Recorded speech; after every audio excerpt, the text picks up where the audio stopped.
परमेश्वर का भजन गाता रहूंगा। हालेलुया। मैं जीवन भर यहोवा की स्तुति करूंगा। परमेश्वर मान लो कि हम जितने भी पहले पाप किया उस सब परमेश्वर कहता है कि पुरानी बातों को भुला दो, लेकिन लोग क्या करते हैं, अक्सर लोग ये करते हैं कि दुख को नहीं भुलाते लेकिन दुख को भुला जाते हैं। परमेश्वर कहता है कि सुखों को याद करो, दुखों को याद मत करो। यही कहता है कि मैं जीवन भर यहोवा की स्तुति करूंगा और जब तक परमेश्वर में बना हूँ तब तक परमेश्वर का नाम का भजन गाऊंगा, किसी और का नहीं गाऊंगा। क्योंकि जब तक परमेश्वर हमारे जीवन को जीवित रखेगा तब तक परमेश्वर की महिमाओं को हालेलुया हालेलुया।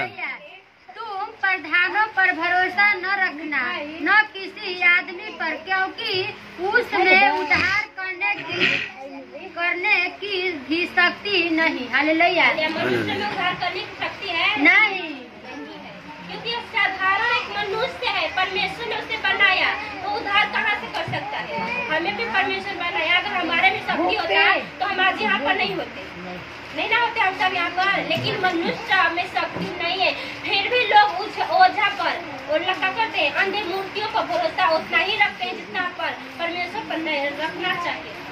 हालेलुया।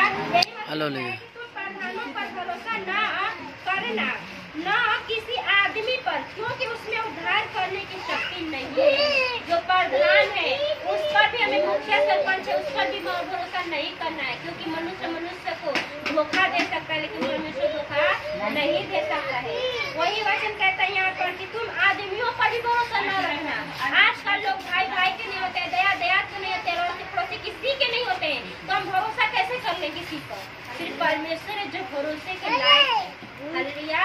वही वचन कहता है, क्योंकि अगर उसमें उद्धार करने की शक्ति होती ना तो आज बहुत से लोग मूर्ति और आदमी के पीछे भागते हैं, विश्वास भी करते हैं और पैसा भी देते हैं, अपना सब कुछ गंवा भी देते हैं, फिर उसे उद्धार, क्योंकि उसमें उद्धार करने की शक्ति नहीं दिया है परमेश्वर ने। हालेलुया। हालेलुया। उसका भी प्राण निकलेगा, वह भी मिट्टी में मिल जाएगा, उसी दिन उसकी सब कल्पनाएं नष्ट हो जाएगी। हालेलुया।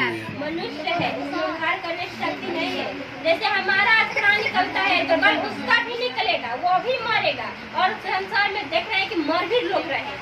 हालेलुया। यहाँ वचन कहता है उसका भी प्राण निकलेगा, वो भी मिट्टी में मिल जाएगा। जैसे हम मिट्टी के बने हैं, तो एक ही मिट्टी से परमेश्वर सबको बनाया है। हालेलुया। वही वचन कहता है कि उसका भी प्राण निकलेगा, वो भी एक दिन मिट्टी में मिलकर भस्म हो जाएगा। हालेलुया। और उसी दिन सारी कल्पनाएं नष्ट हो जाएगी। तो सोचता है कि हम दूसरे के धन के लेकर बहुत से धनवान हो जाएंगे, दूसरों को बर्बाद कर हम बहुत ही आमान हो जाएंगे, तो उसका जितना भी कल्पना है बुरा वो सब परमेश्वर उसी दिन खत्म कर देता है। जब जिंदा ही नहीं है तो उसकी जिंदा आत्मा कहाँ से कल्पना करेगी। जिंदा रहेंगे तभी ना हम सोचते हैं कि अरे हम क्या काम करेंगे, अरे हम भैया कमवा ना करिए, आज मर जाके तो कुछ कर सकेंगे, कुछ ना मन में चलिए। तो वही परमेश्वर का अर्थ है यहाँ पर। और आगे पढ़िए, क्या ही धन्य है वह जिसका सहायक याकूब का परमेश्वर है और जिसका भरोसा अपने परमेश्वर यहोवा पर है। हालेलुया। हालेलुया। परमेश्वर ने धन्य कहा है जिसका सहारा याकूब का परमेश्वर है। हालेलुया। यहाँ पर लिखा है क्या ही धन्य है वह जिसका सहायक याकूब का परमेश्वर है और जिसका भरोसा अपने परमेश्वर यहोवा पर है। वही व्यक्ति को परमेश्वर ने धन कहा है। पापियों को क्यों ना परमेश्वर धन किया दिया, वो भी तो मनुष्य है, वो भी तो परमेश्वर ने बनाया है, उसको भी तो धन्य कहना चाहिए परमेश्वर को ना। क्यों नहीं कहा? क्योंकि परमेश्वर के लायक नहीं है।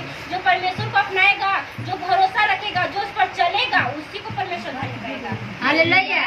वही वचन कहता है क्योंकि हमारा सहायक, हमारा रक्षक, हमारा उद्धारकर्ता प्रभु यीशु मसीह है और हमारा भरोसा अपने परमेश्वर यहोवा पर है। हालेलुया। किसी मनुष्य पर नहीं है, क्योंकि वचन में कहता है यिर्मयाह के 17:5 अगर घर जाकर विश्वास नहीं है तो पढ़ लीजिए कि श्रापित है वह मनुष्य जो नहीं, श्रापित है वह पुरुष जो मनुष्यों पर भरोसा रखता है। अगर सबसे बड़ा हम जब पाप करते हैं वो पाप है परमेश्वर के विरुद्ध मनुष्य पर भरोसा रखना। हालेलुया। इसीलिए परमेश्वर कहता है कि मनुष्य पर भरोसा न रखे। हालेलुया। अगर मनुष्य पर भरोसा करता है और मनुष्य का उद्धार कर सकता है तो परमेश्वर को क्या जरूरत है। कुछ भी नहीं देते। इसीलिए परमेश्वर कहता है कि अपनी आंखों को खोलो और अपने पट्टियों को हटाओ। हालेलुया। ऐसे को हम एक गाना गा के हालेलुया।